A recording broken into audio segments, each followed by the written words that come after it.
Alright, well, first thing I did was like, I was kind of, outsider, misfit type person in like high school. So like, and one of the things I didn't like was the whole DARE program, It's like, would you trust someone to drive a car on cocaine and with syringes, true or false, This was a test so you can get a DARE certificate, so you can pass the program. Gotcha. And like, they had a workbook, which was like 200 pages, and they literally used like 4 pages. So I was like, this is a big waste of taxpayer money. I got a group of my friends, and we went to the school board of education, and I was like, look, this is stupid, this is a waste of our time, this is ineffective, and we could use our education for some other type of class. Right.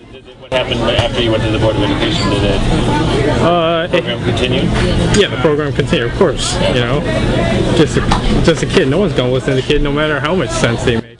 I joined this group called Kids for Kids for 2 summers. I was a camp counselor for homeless kids in East Orange and Newark. Because I believe in it. Because that's what I think is right, That's what I think is right for me. This is what I think.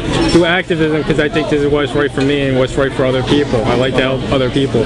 The activists don't know how to communicate with people who are unaware of the issues.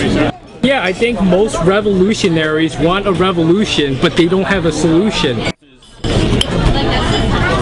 The posting.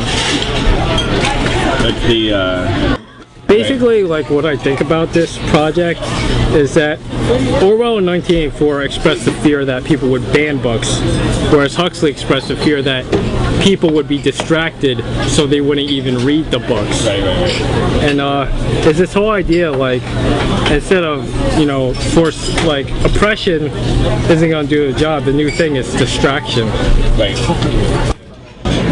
It appealed to me because it made me think of like old Roman times, and like everyone likes to compare the Roman Empire to the United States because the ideas of democracy. But when I compare like the United States to Roman Empire, I think bread and circuses.